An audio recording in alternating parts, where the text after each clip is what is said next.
Welcome to the Non-Member Project. Today we're talking to Maddie. Maddie, where did you come from? I'm from Texas, and I'm on the BYU gymnastics team, and I'm a sophomore. So we had met through the Non-Member Project. Maddie's been following along a little bit, and some of her friends have been on. And one of the things you said to me when we were first talking is that you really connected with the name of the project, the Non-Member Project. So can you talk about that and how you connected with that and how you feel about being a non-member at BYU?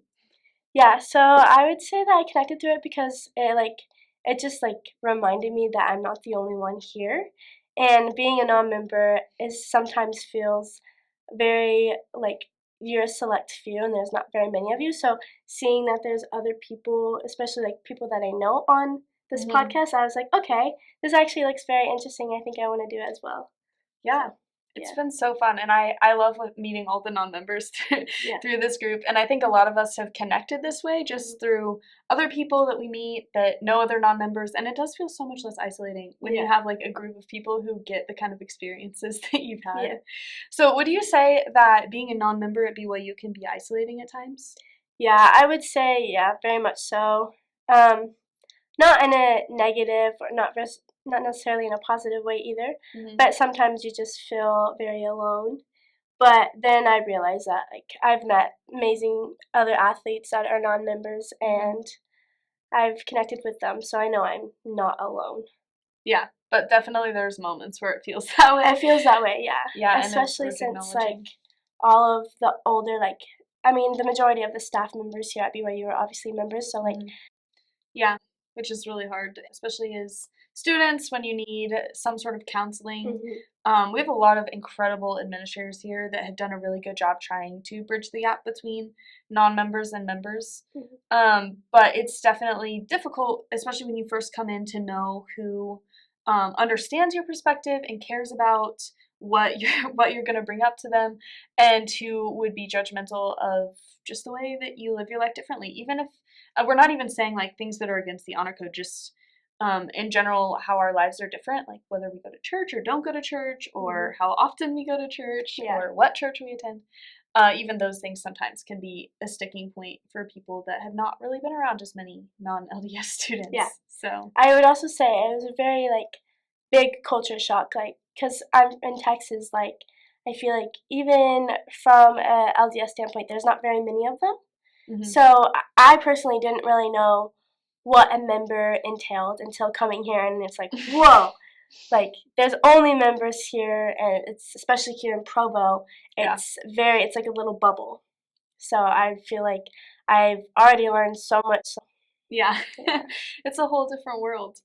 One thing that we've talked about in the past is identifying as a non-member, and a lot of people in the population at BYU have sort of tried to get away from calling us non-members. I think out of just kindness, they don't think that it sounds very inclusive, which it doesn't. But do you like being called a non-member? Do you think that's an appropriate term to use, or would you prefer something else? No, yeah, I think I would prefer being called a non-member just because I'm not a member. I feel religiously diverse. I don't know. I think I would prefer being called a non-member rather than religiously diverse. That just seems a little bit almost too formal. Just call me a non-member. I'm not a member, so call me a non-member. Right. Yeah. Yeah, it's interesting because I think that the different terms we come up with, religiously diverse or students of other faiths or things like that, or people who have been really kind to come up with those things and try and use them more, but most of us just call each other non-members. Non-members, yeah. Because that's how it feels. Yeah. We're not members. That's just what we are. Yeah. Even when I meet new people, I'm like, oh, so are you a member? Oh, you're a non-member. Okay, cool. Yeah, right. Yeah. Yeah, and it's faster to say. Yeah. Religiously diverse. Yeah. Yeah. So when you were recruited to BYU, do you feel like you fully understood kind of the Provo bubble that you were going to be getting into as a recruit? Not at all. Not at all. So I knew about the honor code, which I kind of lived my life that way either way. So I thought coming here I would be fine. But it's so different. So everything about Provo is just it's a whole nother world. People are different. Obviously they live their life differently from the rest of the world, but I would say from a recruiting perspective, I had no idea what I was getting into. None at all. Yeah, and I think there's like definitely members as well that come and also don't really know exactly what it's like, because it is so different from other states and even other places in Utah sometimes, where people get here and they're like, whoa, this is so different. Yeah, even from Provo to Salt Lake, it's so different. Yeah, true. Very different culture. But yeah, it's interesting to hear people's perspectives from people who were recruited by BYU instead of just decided to attend, and what that process was like. So what would you say to people who are being recruited by BYU for an athletic team? Like, what would you say that they should know before they get here that maybe you didn't know? I feel like coming in, I feel like I was a little bit stressed out just because it's so far from home. I've never been away from home. And with the honor code thing, I wasn't nervous for it, but I was like, okay, I have to live my life this way, this way, this way. Like, I was so scared my first time running from practice to class, and I was wearing shorts, and I was so nervous. But, like, it wasn't that bad. Like, it was fine. And that's definitely, like, an athletics thing. Like, just to clarify. So she's saying when you come from your practice, you are allowed to wear, like, the things that you're wearing in practice, because athletes have a very tight schedule a lot of the time. And so when you show up to class wearing, like, your athletic gear, that's allowed. It's appropriate, because they were working out and didn't have time to change. But you still get judged for it. Yeah. There's definitely times where I'd sit there and I'd be like, oh my gosh, why is everyone staring at me? Oh, I'm wearing shorts. Yeah.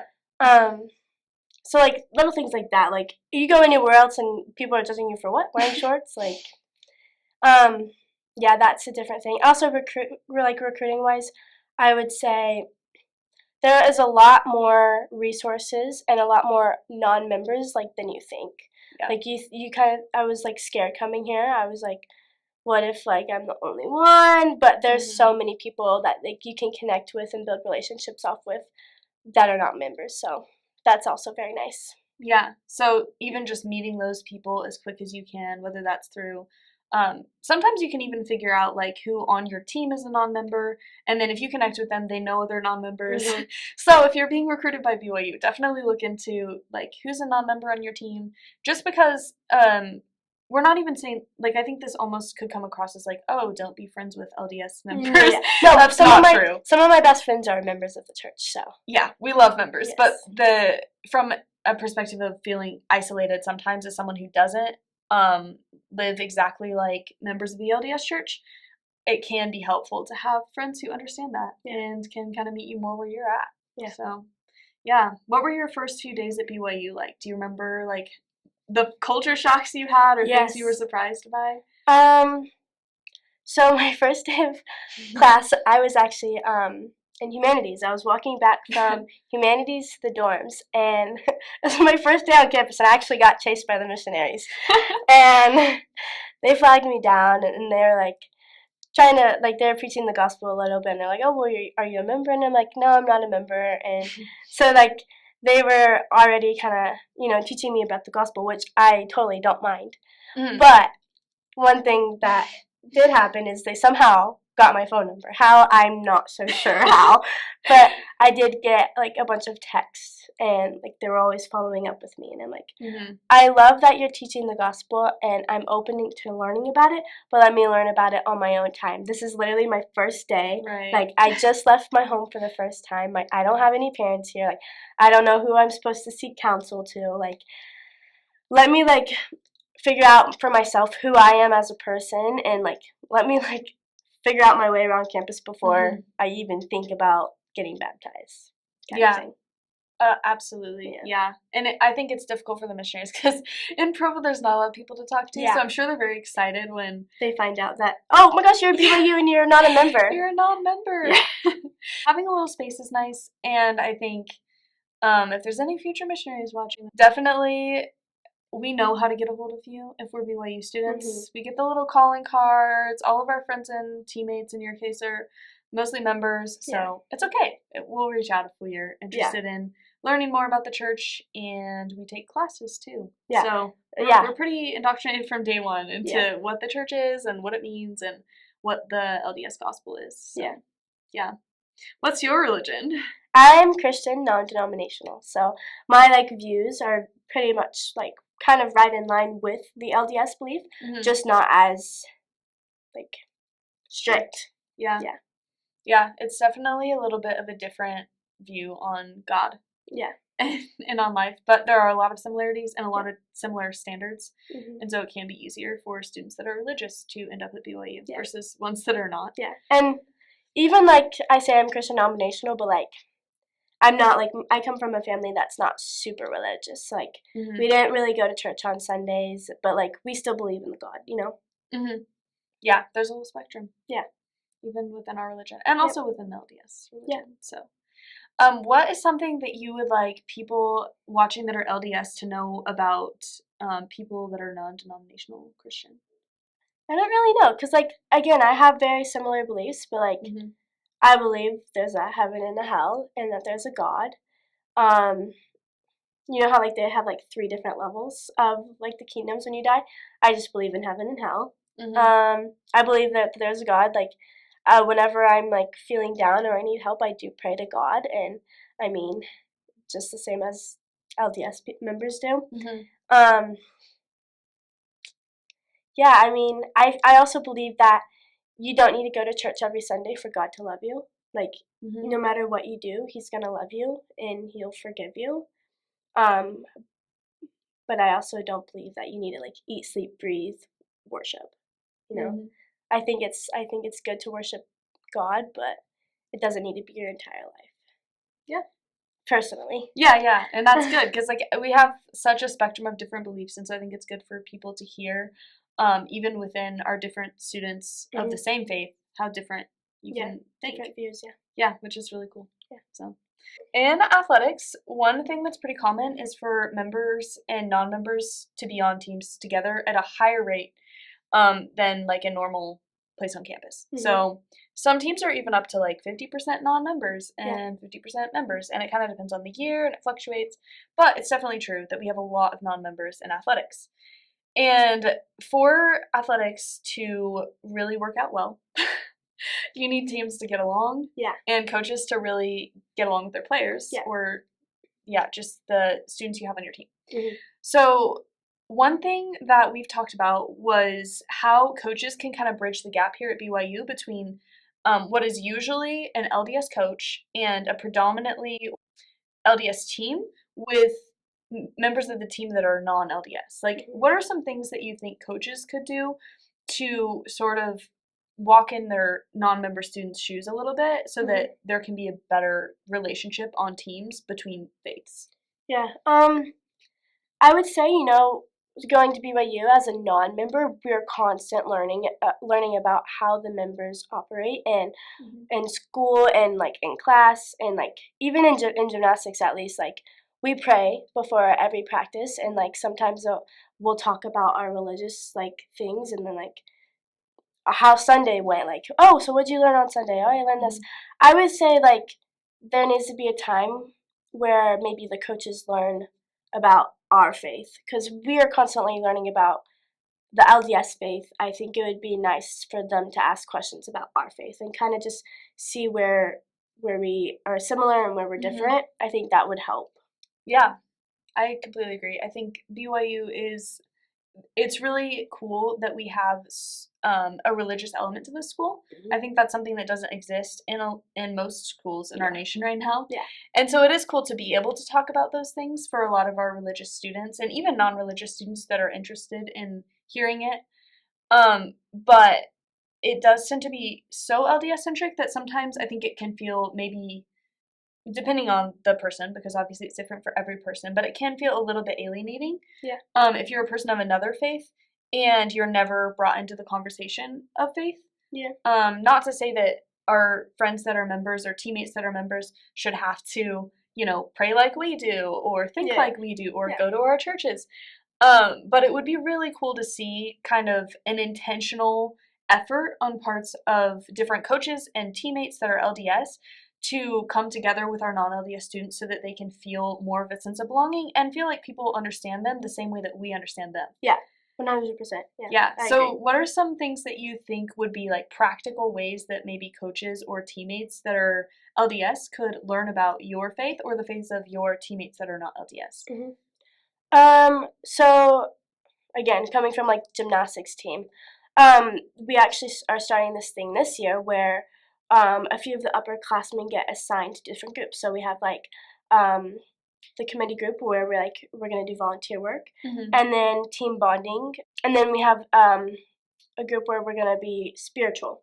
But I think it would be nice for whenever we have those times where we get spiritual, where we have an open discussion between everyone, and it's not just the members talking to the non-members. I feel like it would be nice to have more of like a group discussion. I think that would be nice. Yeah, that's really cool. And I think there's so much that we can learn from each other. Like most of our non-member students, we've said this like 500 times and in previous podcasts, but we come in and we learn so much. Yeah, like it's a lot.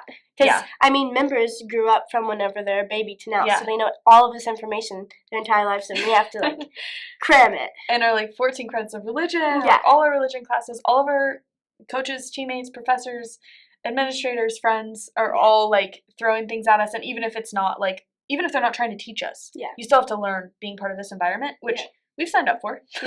So that's okay, but it is really special, and I think really bonding and nice when you have people that can say, oh my gosh, I realize that this school is predominantly LDS, and we want to maintain that. We want it to be an LDS school, and we want LDS members to feel like this is a school that's created for them. Yeah, that's what it is. But we also have space to learn about other faiths, and we think that as LDS people, we can grow from that. And that's like the coolest environments I've been a part of, is when people are really willing to say, oh, okay, like I will get uncomfortable for a minute so that I can hear your perspective on this instead of just my perspective. So, do you think that a lot of the times you felt like people are sort of like teaching at you when it comes to spiritual things versus like having a conversation? Yeah, I would say, I mean, obviously in the classroom because you're there to teach, but outside of the classroom, I would say even just sometimes just like things will be said and I'm like, I didn't even bring anything up, like, why are you preaching the gospel on me right now? Which, don't get me wrong, like, I don't care, but sometimes it feels just a little bit like a lot, and I'm like, I already am learning about it in class. I'm like not in class right now, like let's move on and let's talk about something else. Because not that like being spiritual is wrong or teaching the gospel is wrong at all, but it just is already on overload, so like the second I get a little breather, I don't want to be compacted with more of it. Taught at. So I think that's a good message to our friends that are LDS, because everyone has really good intentions. Like all of our friends that are LDS, like we are not at all offended if people are trying to talk to us about the LDS gospel, because we understand that that's really something that is near and dear to your heart. Something passionate they're passionate about. Yeah, and something that you also want to share with your friends that don't believe it. But sometimes the best way you can be a missionary, per se, is to just like sit down with people that are not of your faith and just listen to them. Because personally, like when I'm looking at another person's faith, a lot of how I view that faith is how they interact with me. And so people that can just sit with you and like love you and care about you without constantly talking about what they believe, what you believe is evident in how you act. So you don't have to talk about your beliefs all the time or explain things to me or to our other non-LDS students. We can just, like, we can learn from how you act and what you do. And like, we know you go to church on Sundays and we see the way that you live your life. And that to us is more of a lesson in what the LDS church is about and what the gospel is to you as a person than people who want to like teach us. I'd agree. So good way to put it. So if you can just approach us with, just live your life around us and we'll get it. If we want to join, then we'll join. If we don't, then let us be. Just let us be and learn from us if you can. So what are some moments you've had at BYU where you have really felt like people are kind of walking into your space and desiring to learn about your faith or what you believe? I would say we have a building called the Student Athlete Building, we call it SAB, I would say the people up there I am very comfortable with talking about, and they are also more than welcome to have their ears open, hear what I have to say. I think that is a really nice place for, at least for me per se. I'm always up there, and I love talking to them. Yeah. The administration up there, I would say they are very open to hearing what I have to say, and I would say also some of my coaches, they've definitely are more open to hear my side of things rather than enforcing just their side. Yeah, which is what we need. Yeah. Sometimes it's uncomfortable, I think, on any team at BYU where you have, like we said before, predominantly an LDS culture and team, which is what it's supposed to be. Yeah. So like, don't get us wrong, that's how it's supposed to be.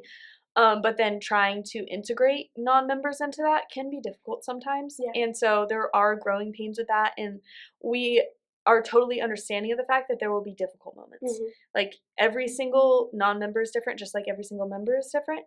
And so when you have a new teammate coming in, like there might be moments where something comes up and you're like, oh my gosh, I've never dealt with a person who believes this or has this faith or lives their life in a way that's different from me in this way.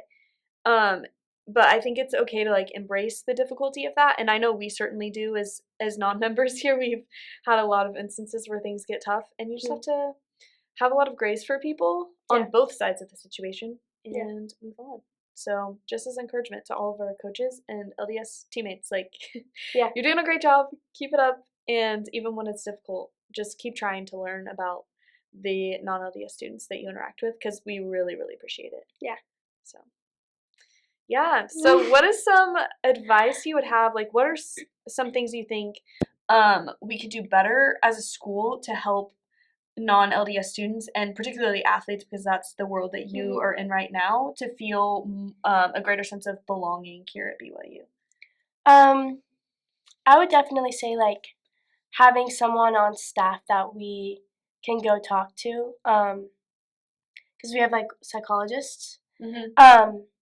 I would say like hiring more. I know the school is a very LDS member school, but I would say hiring maybe a few non-member staff members, and just like people that we can go to, like the non-members can go to, and really talk about their life and kind of just not feel judged a little bit, because some things go on in our life that we want to hold back on because we feel like we're going to get judged for.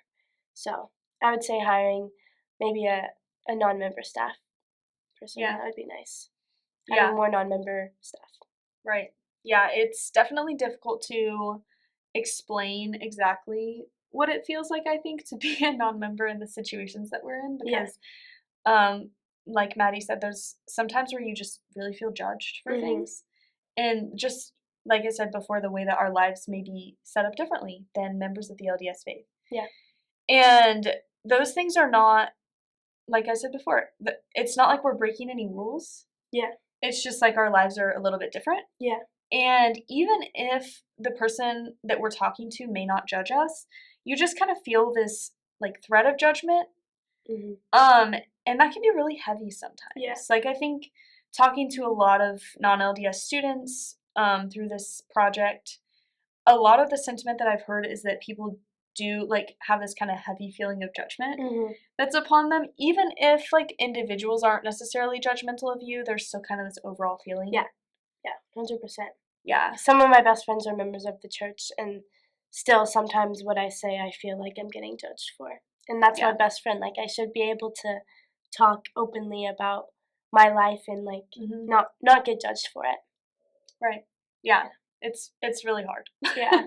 Because we don't want to we don't want to take away from what our LDS friends believe. Like I'm not judging my friends for, wearing garments and believing in the temple and going to the temple, even if there's things that I disagree with personally. I try really, really hard not to be someone who's judgmental of that, and that doesn't make me perfect by any means. Like I still mess up a lot, and there are times where you do feel like maybe you are being a little judgmental, because it goes both ways. Like we're not perfect either, but 100%. Working together on being a little less judgmental. Yeah, I say we just need to come together a little bit more, and not make it a little bit one-sided. Because sometimes it feels a little bit one-sided, and I can't talk freely. But, I feel like coming together, having an open conversation, would be very, very helpful. Yeah, which is hard to do, but so worth it. Yeah.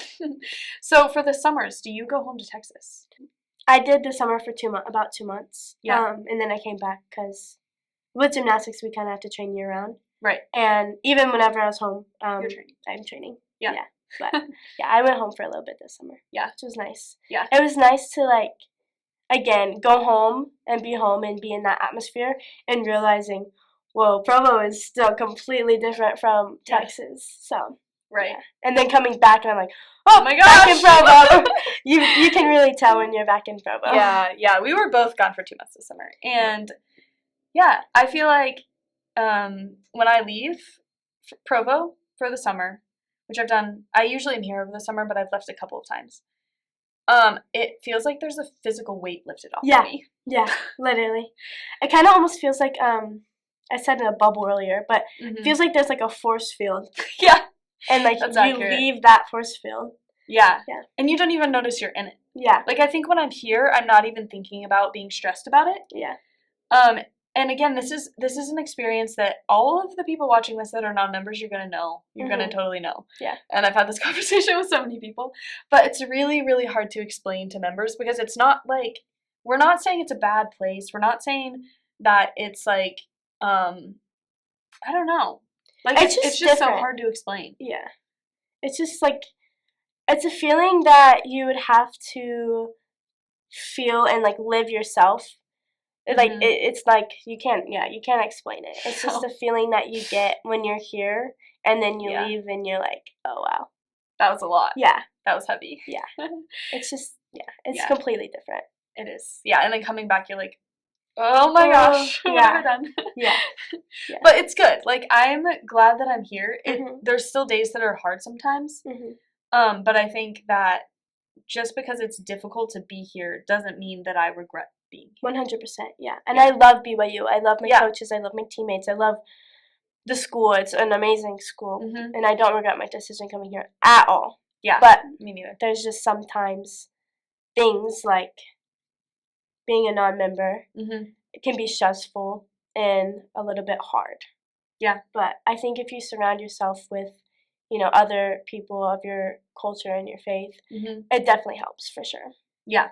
Yeah, and having those groups where you can kind of come and feel like I'm not being judged for anything here. Yeah. Whether that is like mostly non-members or also like some of my close member friends also are a safe place for me. But just finding the people that you feel safe around, no matter what their background is, so that you can then go out into places where you may feel a little bit judged or feel like the community is a little bit heavy at times. That's a lifesaver. Yeah. So if you're new coming into BYU, then find your people because it'll help you so much. Yeah. Yeah. You're finding the right group of people and the right friends is the only way that I am still surviving right now. Yep. We all find each other and it works out. Yeah. Do you feel like you belong at BYU? Oh yeah, 100%. Yeah. Did you feel like you belonged when you got here? Or was it like a process? I feel like it was definitely a learning process, especially everyone's freshman year is so hard. Like, being away from home first time, making your own decisions. Like, it's weird, especially coming to a school that's not even my religious background. Yeah. It was definitely different, and it took a while. I feel like at first I did not feel like I belonged here at all. Like, I went through actually a really hard time where I wasn't talking to my family, and I was like going through meetings with my coaches and meeting with a psychologist. But I feel like it's definitely a learning process. Yeah. But now that I went through all those hardships, it's made me even more believe even more that I do belong here and that this is the right school for me. Yeah, that's awesome. Yeah. And it's such a process. Yeah. I feel like all of us kind of go through that where it's like you're kind of second guessing everything, and then once you can kind of get over that hill, then it can be good. Yeah. But it is a lot. And like, we have a lot of friends that have transferred. And sometimes that is the right option. Yeah.